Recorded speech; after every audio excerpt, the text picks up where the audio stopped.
మనందరికీ తోడై బలపరచును కాక ఆమేన్. మరి మనం పఠించుకునే వాక్య భాగము యెషయా గ్రంథము 9వ అధ్యాయం 6వ వచనంలో దీర్ఘదర్శి అయిన యెషయా భక్తుడు క్రీస్తు వారి యొక్క జన్మను గురించి ఆయన ప్రవచించిన ప్రవచన వాక్యాల్లో ఇది ఒక ప్రాముఖ్యమైన వాక్యము. యెషయా భక్తుడు క్రీస్తు వారి యొక్క జన్మను గురించి అలాగుననే క్రీస్తు ప్రభు వారి యొక్క శిలువ శ్రమలను గూర్చి ఆయన యొక్క రెండవ రాకడను గూర్చి ప్రవచించిన వాడై ఉన్నారు. యేసు క్రీస్తు ప్రభు వారి జన్మకు సుమారు 700 వత్సరాలకు ముందు జీవించిన యెషయా భక్తుడు తెలియజేస్తూ, ఇదిగో మనకి కుమారుడు మరి అనుగ్రహింపబడుతున్నాడని తెలియజేస్తూ ఆయన యొక్క నామములను గూర్చి ఇక్కడ ఆయన ప్రస్తావించాడు. మరి ఆశ్చర్యకుడు, ఆలోచనకర్త అంటూ ప్రియులారా, పరిశుద్ధ గ్రంథములో యేసు క్రీస్తు ప్రభు వారిని అనేక నామములతో ఆయనను సంబోధించుట, పిలుచుట జరిగింది. ఆయన యొక్క లక్షణాలను బట్టి, గుణాలను బట్టి అనేక నామములతో ఆయనను పిలిచారు. ఇక్కడ మనం ఒక నామమును జ్ఞాపకం చేసుకుంటే, అంటే ఒక పేరును మనం జ్ఞాపకం చేసుకుంటే ఆశ్చర్యకరుడు. మరి బైబిల్ గ్రంథంలో సుమారుగా 270 పైచిలుకు సంబోధనలు క్రీస్తు వారి యొక్క పేరు గురించి వ్రాయబడ్డాయి. మరి ఆశ్చర్యకరుడు అంటే మన ఆలోచనకు అందనివాడు, మన జ్ఞానమునకు, మన ఊహకు అందనివాడు, లేక విస్మయాన్ని కలిగించేవాడు, విభ్రాంతికి మనను గురి చేసేవాడు, ఆశ్చర్యకరుడు. మన యొక్క ఆలోచనలకు కానీ, తలంపులకు కానీ, ఊహలకు కానీ మించినటువంటి వాడు, మించిన కార్యములు చేయగలిగినటువంటి వాడు. ప్రియులరా, నిజానికి ఆయన జీవితాన్ని మనం గమనిస్తే ఆయన జన్మలో ఈ యొక్క ఆశ్చర్యాన్ని మనం చూస్తాం, ఆయన యొక్క సేవలో ఆశ్చర్యాన్ని చూస్తాం, ఆయన యొక్క అధికారంలో ఆశ్చర్యాన్ని చూస్తాం, ఆయన చేసిన అద్భుతాలలో కూడా ఆశ్చర్య కార్యాలు మనం చూడగలుగుతూ ఉంటాం. ప్రియులారా, యేసు క్రీస్తు ప్రభు యొక్క జన్మ ఈ భూమి మీద తటస్థించుట నిజంగానే ఆశ్చర్యం. ఎందుకంటే సాధారణంగా లోకములో మరి 7 వింతలు ఉన్నవి అని మాట్లాడుతూ ఉంటారు. మరి అసలైన వింత ఏంటంటే ప్రియులారా, దేవాతి దేవుని యొక్క దివ్య కుమారుడు మానవ రూపమున ఇహలోకములోనికి వచ్చుటే నిజమైన వింత, నిజమైనటువంటి ఆశ్చర్యము. మరి ప్రభునందు ప్రియులరా, ఏమిటి ఆశ్చర్యమని మనం ఆలోచన చేస్తే, ఒక వ్యక్తి గర్భిణితో ఉండగా మరి మగబిడ్డ పుట్టబోతున్నాడో ఆడబిడ్డ పుట్టబోతుందో మనకు తెలియని పరిస్థితుల్లో యేసు క్రీస్తు ప్రభు యొక్క జన్మకు 4000 సంవత్సరాల ముందు నుండి ఆయన జన్మను గూర్చి ప్రవచించబడిన ప్రవచన వాక్యాలు 4000 వత్సరాలకు ముందుగా, అలాగే సంఖ్యాకాండంలో 2400 వత్సరాలకు ముందుగా, యెషయా గ్రంథంలో 700 వత్సరాలకు ముందుగా, మీకా గ్రంథంలో 500 వత్సరాలకు ముందుగా క్రీస్తు వారి యొక్క జన్మను గూర్చి ప్రవచించబడడం నిజంగా గొప్ప ఆశ్చర్యకార్యం. ప్రియులారా, చాలా మంది లోకములో కొందరు మాట్లాడుతూ అంటారు, యేసుక్రీస్తు వారి గురించి మనము బోధించినప్పుడు మనకి వేదాలతో పని లేదు అని మాట్లాడేవారు కూడా ఉన్నారు. అయితే ఋగ్వేదములో, యజుర్వేదములో కూడా యేసుక్రీస్తు వారికి జన్మ ప్రస్తావన ఉంటే చాలా మంది నమ్మొచ్చు, నమ్మకపోవచ్చు. కానీ ఒక విషయాన్ని మనం గమనించాలి, యేసుని సృష్టిలో ఏ వస్తువైనా ఆయన సేవకు ఉపయోగం, దేన్నైనా ఆయన తిట్టముగా వాడుకొనగలడని మనం నమ్మినప్పుడు ప్రియులారా, వారు రాస్తున్నటువంటి ఆ యొక్క వేదాలలో కూడా క్రీస్తు యొక్క జన్మను గూర్చి ఆయనే రాయించడం మనం నమ్మొచ్చు.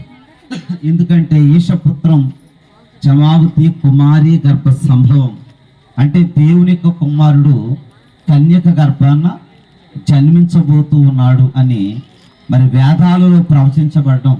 ఈశ దేవ ప్రసూను సర్వ పూర్వ ఇజాపహ నవ్వు గర్భంత శయేవ దేహ జన్షిన్య మానహని ధర్మరాజ్యాన్ని స్థాపన చేయడానికి దేవుని కుమారుడు కన్యక గర్భాన్ని ఈ లోకంలో రాబోతూ ఉన్నాడని మరి వేదాలలో కూడా ప్రియులరా ఆయనకు జన్మను గురించి వ్రాయబడడం నిజంగా ఆశ్చర్యం.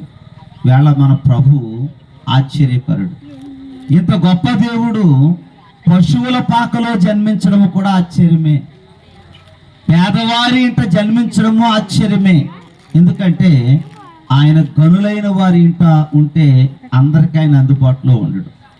ఇవాళ ఆనంద్ కుమార్ గారు ఉన్నారు, అందరికీ అందుబాటులో ఉంటాడండి. పాస్టర్ గారు ఉంటారా? మరి కొంతమంది దూరపు కొండలు నునుపు అని పరుగులు పెడతా ఉంటారు. దూరపు కొండలు నున్నగా ఉంటాయి, దగ్గరికి వెళ్ళి చూస్తే దానికి చాలా బొక్కలు ఉంటాయి. అలాగే ప్రియులరా, చాలా మంది సూటు బూటు చూసి, కారు హోదా చూసి పరుగులు పెడతారు. నిజానికి మన అవసరతలో, మన అక్కరలో, మన ఇబ్బందిలో మన పలకరించేవారు కాదు, పరామర్శించేవారు కాదు. కానీ మనందరి చూపు ఎవరి మీద ఉంటుంది? పర్లేదు చెప్పండి. రోజు కనబడే పాస్టర్ గారి మీద కన్నా, పిలిస్తే పలికే పాస్టర్ గారి మీద కన్నా, పిలవనంత దూరంలో ఉండే పాస్టర్ గారు అంటే మనకు చాలా మోజుగా ఉంటుంది ప్రియులారా. మరి దేవుని యొక్క కుమారుడు యేసుక్రీస్తు వారు ఈ లోకమునకు వచ్చినప్పుడు ఆయన గనుల ఇంట జన్మించుంటే అందరికీ ఆయన అందుబాటులో ఉండడు. గొప్పవారి ఇంట ఆయన జన్మించుంటే అందరికీ ఆయన అందుబాటులో ఉండడు. మనందరికీ కూడా అందుబాటులో ఉండడానికే, గొప్పవారికి ఏంటి, పేదవారికి ఏంటి, చిన్నవారికి ఏంటి, పెద్దవారికి ఏంటి, అందరికీ ఆయన అందుబాటులో ఉండడానికే ఒక పేదవారి ఇంట ఆయన జన్మించుట ఆశ్చర్యము. ఎందుకంటే మనం మన ఎదురుగా ఏదైనా ఉన్నప్పుడు ఘనమైన దాన్ని మనం చూస్ చేసుకుంటాం కానీ, ఎంపిక చేసుకుంటాం కానీ, ఘనహీనమైన దాన్ని మనం కోరుకోం. అందమైన వాటిని కోరుకుంటాము కానీ అందవిహీనమైన వాటిని కోరం. బలమైన వాటిని కోరతాం కానీ బలహీనమైన వాటిని కోరం. పెద్దవి కోరతాము కానీ చిన్నవి కోరము. విలువైనవి కోరతాం, విలువలేనివి కోరము. కానీ యేసుక్రీస్తు వారు ప్రియులరా, ఆయన జన్మ కొరకు కోరుకున్న స్థలము చిన్నది, అది ఆశ్చర్యమే ప్రియులరా. దానికి గొప్ప పేరు ప్రఖ్యాతులు లేవు, ఆశ్చర్యమే. కానీ ఆయన జన్మ కొరకు అటువంటి దానిని ఆయన కోరుకోవడం ద్వారా దైవజనులు అన్నారు, పేదలను హీనముగా చూడరాదటంచు చిన్నతనము నుండి బోధ చేయనించి ప్రియులరా, గనులు పాలించు సౌదంబులను ఆయన జన్మించక దేని కోరుకున్నాడంటే పశువుల పాకలో పండినాడు అన్నారు. గనుల యొక్క సౌదాలు కాదు కానీ పశువుల పాక. నిజంగా అది ఆశ్చర్యము. మనందరికీ కూడా అత్యంత సమీపముగా ఉండేటువంటి గొప్ప కార్యం. అలాగే యేసుక్రీస్తు వారి జన్మ సమయంలో జ్ఞానులైన వారు ఆయనను దర్శించారు, గొల్లలైన వారు ఆయనను దర్శించారు. కానీ మొదటి శుభవార్త ఎవరి దగ్గరికి వెళ్ళింది? గొల్లలైన వారి దగ్గరికి వెళ్ళింది, మనబోటి వారి దగ్గరికి వెళ్ళింది, చిన్నవారి దగ్గరికి వెళ్ళింది ప్రియులరా, పేదవారి దగ్గరికి వెళ్ళింది, అల్పులైన వారి దగ్గరికి వెళ్ళింది. ఇవాళ ఆయన మనందరి దేవుడు అయ్యాడు. అందుకేనేమో చాలా మంది యేసుని గురించి మాట్లాడాలంటే చాలా తక్కువగా మాట్లాడతారు. వాళ్ళ దేవుడు, వీళ్ళ దేవుడు, ఆ తక్కువ వారి దేవుడు, ఈ తక్కువ వారి దేవుడు. ఎక్కువ వారి దేవుడు అయి ఉంటే అందరూ అక్కడికి వెళ్ళగలరా? వెళ్ళలేరు. మరి గతంలో చాలా వస్త్రాల క్రితం నేను ఒక సినిమా హీరోయిన్ మరి షూటింగ్లో పాల్గొని సినిమా పూర్తయిన తర్వాత ఆ పూజా కార్యక్రమాలు చేయడానికట ఒక దేవాలయానికి వెళ్ళారంటే నిర్మాత, డైరెక్టరు, వీరందరూ కూడా, ముఖ్యులందరూ కూడా. వారితో పాటు ఆ సినిమా హీరోయిన్ పేరు కూడా చెప్తానండి, మీరా జాస్మిన్. ఆమె క్రిస్టియన్ అన్నమాట. ఆమె కూడా ఆ ఆలయంలో అడుగుపెట్టింది.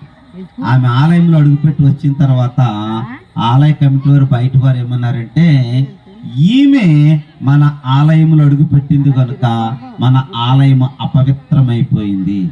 తక్కువ జాతి స్త్రీ మన ఆలయంలో అడుగుపెట్టిన, ఆమె హీరోయినే కావచ్చు, అందగత్తే కావచ్చు, ఆమె కులాన్ని చూశారు. చూసి ఈ తక్కువది మన ఆలయంలో అడుగుపెట్టింది కనుక అపవిత్రమైపోయింది అన్నప్పుడు ఆమె సుమారు 6,000 లీటర్ల పాలను కొని పంపించిందటమ్మా. మరి నేను అడుగు పెట్టడం ద్వారా మీ ఆలయం అపవిత్రమైపోయింది కనుక 6,000 లీటర్ల పాలు పంపిస్తున్నాను, మీరు కడుక్కొని దాన్ని ఏం చేసుకోండి, పునీతము చేసుకోండి. ప్రియులరా, ఇటువంటివన్నీ వస్తాయని ఎవరికి తెలుసు? దేవునికి తెలుసు. కనుక పేదల ఇంట ఆయన జన్మించుట గొప్ప ఆశ్చర్యం. అలాగే యేసుక్రీస్తు వారి యొక్క జన్మను గూర్చి గౌతమ బుద్ధుని ద్వారా ప్రవచించబడడం కూడా, మరి క్రీస్తు వారి యొక్క మరి జన్మకు 500 సంవత్సరాలకు ముందుగా ప్రియులరా ఆయన ప్రవచించబడిన ఒక ప్రవచన వాక్యము, నా తరువాత 500 సంవత్సరాలకు ఒక మతోద్ధారకుడు పుట్టబోతున్నాడు. అతడు నా వంటి ఇద్దరు బుద్ధుల మీద కాదు గాని మానవ బుద్ధుల మీదనే పునాది వేయబోతున్నాడు. ప్రియులారా, దేని మీద అంటే పునాది చెప్పండి అందరూ? మానవ బుద్ధుల మీద పునాది. నిజంగా చెప్పండి, ఈ లోకంలో మరి అనేక స్థలాలకు అనేక చోట్లకు వెళ్ళేవారు నా బుద్ధి మారింది అనేవారు ఎంతమంది ఉన్నారు? యేసయ్య దగ్గరికి వచ్చేవారికి బుద్ధి మారింది. ప్రియులారా, బుద్ధి అంటే మరొక రకంగా ఆలోచించండి, నైజము మారింది. ఈ బుద్ధి, ఈ నైజము ఎక్కడి నుంచి వచ్చిందయ్యా మనకంటే తాత ముత్తాతల నుంచి వచ్చింది, మన పూర్వీకుల నుంచి వచ్చింది. అప్పటి నుంచి ఉన్నటువంటి అనేక చెడ్డ లక్షణాలు, గుణాలు వంశ పారంపర్యంగా రక్తంతో పాటు మనలో కూడా ప్రవహిస్తున్నాయి. అందుకే మనిషి దేన్నైనా ఒప్పుకుంటాడు కానీ తన నైజంలో ఉన్న లోపాన్ని మాత్రం ఒప్పుకోడు. కోపిష్టోడు కూడా నేను చాలా కూల్ అంటాడు, ప్రేమ లేనోడు కూడా నేను చాలా ప్రేమ గలవాడిని అంటాడు. కానీ నిజానికి ఆ బ్లడ్లో, ఆ రక్తములో ఏమి లేదు, ఆ గుణము లేదు, ఆ గుణము లేదు. ఇవాళ మరి మనం గమనించగలిగితే ప్రియులరా, ఈ యొక్క గౌతమ బుద్ధుడు ప్రవచించాడు, 500 సంవత్సరాల తర్వాత ఆయన రాబోతున్నాడు. అతడు నా వంటి వారి మీద కాదు, మానవ బుద్ధుల మీదనే పునాది వేస్తాడు, ముద్ర వేస్తాడు. అంటే మన బుద్ధిని కూడా మార్చగలిగిన వాడు. ఈవేళ ప్రభువును బట్టి దొంగలు మారారు, ప్రభువును బట్టి వ్యభిచారులు మారారు, త్రాగుబోతులు మారారు, భయంకరులు మారారు. ఒక పర్యాయము మా యొక్క సేవకులు చెప్పారు, ఒక గ్రామంలో ఒక దొంగోడు ఉన్నాడంట. ఈ దొంగోడు ఎలాగైనా సరే ఆ ఊళ్ళో ఉన్న పాస్టమ్ గారి ఇంట్లో కన్నం వేయాలనుకున్నాడంట. ఎందుకంటే కాస్త పాస్టమ్ గారు నున్నగా కనబడుతున్నారు కనుక ఆమె ఇంట్లో కన్నం వేయాలనుకుని ఒక రోజున రాత్రి 11 గంటలకు వెళ్ళాడంట. ఈ పాస్టమ్ గారు అరుగు మీద కూర్చుని ప్రార్థన చేసుకుంటుందంట. ఈ ముసలిది పెద్ద, ఈ ముసలిది త్వరగా నిద్రపోయే రకం కాదనుకుంటే వెళ్ళిపోయాడంట. మరొక రోజున రాత్రి 1 గంటకు వెళ్ళాడంటే దొంగతనానికి. ఆ 1 గంటకు కూడా అరుగు మీద కూర్చొని ప్రార్థన చేసుకుంటుందంట. మరొక పర్యాయం ఏం చేశాడంటే 3 గంటలకు వెళ్ళాడంటే తెల్లవారుజామున. 3 గంటలకు కూడా ఆమె ప్రార్థన చేసుకుంటుందంట. ఒళ్ళు మండిపోయిందంటే, నేను 9 గంటలకు వెళ్తే ఇది నీ నిద్ర అట్టదా కొరుందెయ్యంలాగా, 3 గంటలకే మెలకు ఉంది, 1 గంటకి మెలకు ఉంది, 9 గంటలకి 11 గంటలకు మెలకు ఉందని డైరెక్ట్గా ఒకసారి ఆవిడ దగ్గరికి వెళ్ళాడట. అమ్మా, నువ్వు అసలు రాత్రి 8 గంటలకు పడుకుంటావు అనంట. అదేంటి బాబు 8 గంటలకు పడుకోవడం ఏంటి, నేను చక్కగా 9 గంటలకు పడుకుంటాను, నేను తెల్లవారు 4 గంటలు వేసి ప్రార్థన చేస్తాను. ఊరుకో, నువ్వు 9 గంటలకు పడుకోవడం ఏంటి, పలానా రోజు పలానా వారము 9 గంటలకి, నేను 11 గంటలకు వచ్చాను నీ ఇంటికి, నువ్వు అరుగు మీద కూర్చొని ప్రార్థన చేస్తున్నావు. మరుసటి వారంలో 1 గంటకు వచ్చాను, మరలా నువ్వేం చేస్తున్నావు, ప్రార్థన చేస్తున్నావు. మరుసటి వారంలో 3ంటికి వచ్చాను, అయినా నువ్వు బాబు నేను లోపల హాయిగా పడుకుని ఉన్నాను, రేయి అంతటను హాయిగా నిద్రపోవా, కాయునట్టి దోతలను మనకై ఆయన ఏర్పాటు చేస్తున్నాడని జనకులు సెలవిచ్చినట్లుగా ప్రియులరా, ఆ తల్లి యొక్క ప్రార్థన ఆ యొక్క దొంగోడికి ఎలా కనబడుతుంది అంటే, ఒక వ్యక్తి ఆ అరుగు మీద కూర్చుని ప్రార్థిస్తున్నట్లుగానే ప్రియులరా, మరి వాడేమయ్యాడంటే తన దొంగ వృత్తిని మాని బాప్తీసం పొంది రక్షించబడ్డాడు. ఈవేళ యేసుక్రీస్తు ప్రభువారు మానవ బుద్ధుల మీదనే పునాది వేయగలిగిన వాడు. మరి గౌతముని యొక్క మరి ప్రవచనం మనం చూస్తున్నాం. మరి బౌద్ధ మతం యొక్క మూల సూత్రం ఏంటంటే, మీరెవ్వరికి మేలు చేయకపోయినా పర్వాలేదు, ఏం చేయొద్దు, కీడు చేయొద్దు. మరి క్రైస్తవ్యం ఏం చెప్పిందంటే, కీడు మాని మేలు చేయకున్నా మరి గొప్ప పాపమగును. ప్రియులరా, మనము దేవుని బిడ్డలమై ఉన్నాం. ఒకటి, కీడు మానాల. కొందరు మాటలతో కీడు చేస్తూ ఉంటారు, చేష్టలతో కీడు చేస్తూ ఉంటారు, హావభావాలతో కీడు చేస్తూ ఉంటారు. వారి చాడీల ద్వారా, వారి యొక్క పద్ధతుల ద్వారా, కుతంత్రాల ద్వారా, అసూయ ద్వారా ఇతరులైన వారికి కీడు చేయడం, ఇతరుల యొక్క పేరు చెడగొట్టడం, వారి వ్యాపారాలు పాడు చేయడం, వారి ఉద్యోగాలు ఊడిపోయేలాగా చేయడం, ఇలా విద్యా జీవితంలో కూడా మోసం చేయడం. వీళ్ళ చాలా మంది తాము ఎదగడానికి కొందరిని త్రుక్కుతూ, వారిని బదనాం చేస్తూ వీరు ఎదిగే ప్రయత్నం చేస్తారు. అంటే వీరి ఎదుగుదల అనేక మందిని పాడు చేసే రీతిగా ఉంటుంది. వాళ్ళ దేవుని బిడ్డలమైన మనము ప్రియులరా, ఒకరిని పాడు చేసే వారము ఉంటే దేవుడు మనల్ని పాడు చేస్తాడు. ఈవేళ మనము ఒకరికి బాగు చేసే వారము ఉంటే నొక్కి కొలిచిన వానికి నొక్కి కొలవబడును. దేవుని యొక్క వాక్యము చెప్తూ ఉంది. ఇవాళ అపకారులకు కూడా మనము ఉపకారము చేయాలి. ఎందుకంటే బౌద్ధము ఏం తెలియజేస్తుందంటే, ఉపకారం చేయకపోయినా పర్లేదు, అపకారం చేయొద్దు. కానీ యేసయ్య చెప్తున్నాడు, నువ్వు కీడు మానాలి, ఏం చేయాలి, మేలు చేయాలి. ఈవేళ ఇది గొప్ప సందేశం మనకు ప్రియులరా. అలాగే గౌతముని ద్వారా ప్రవచించబడము, అలాగే చైనా మత గురువు కన్ఫ్యూజియస్ కూడా ఆయన అంటాడు, పశ్చిమ దేశాన పరిశుద్ధుడు పుడతాడు అన్నాడు. అలాగుననే జొరాస్ట్రర్ అనేటువంటి తత్వవేత్త కూడా మాట్లాడుతూ ఆయన అంటాడు, కన్యక గర్భాన్న పరిశుద్ధుడు జన్మించబోతున్నాడు. ఇలాగున అనేకుల యొక్క ప్రవచనాలు, మాటలు యేసుక్రీస్తు వారి యొక్క జన్మలో నెరవేరడము ఆశ్చర్యము. నా సమయం అయిపోయింది, మిగిలిన విషయాలకు నేను వెళ్ళడం లేదు. ఆయన నిజముగా ఆశ్చర్యకరుడు. అనేక సందర్భాలలో మన జ్ఞానమునకు అందని కార్యాలు ఆయన చేయగలడు. మన శక్తికి మించిన కార్యాలు ఆయన చేయగలడు. ఎందరో జీవితాల్లో ఆయన చేసిన వాడు నిన్న, నేడు, రేపు ఏకరీతిగా ఉన్న దేవుడు. బలమైన కార్యాలు, గొప్ప కార్యాలు, దైవికమైన కార్యాలు. ఇవాళ ఇక నా జీవితంలో ఇది జరగదులే అనుకున్న వారి విషయంలో, ఇక ఇది కేవలం భ్రమే అనుకున్న వారి విషయంలో కూడా దేవుడు నేనున్నాను అని నిరూపించి గొప్ప కార్యాలు చేశాడు. అగ్నిగుండములో షడ్రకు, మెషకు, అబేద్నెగోను వారి యొక్క తల వెంట్రుకలు సైతము కాలిపోకుండా కాపాడగలిగిన వాడు. సింహాల బోనులో దానియేలును కాపాడుకున్నటువంటి వాడు. సముద్రములో నడిపిస్తూ దైవ జనాంగమైన ఇశ్రాయేలీలను కాపాడుకున్నటువంటి వాడు. ఈవేళ ఇశ్రాయేలు కాయవాడు కునుకడు, నిద్రపోడు. వీళ్ళ మనల కాసేవాడు కూడా కునుకడు, నిద్రపోడు.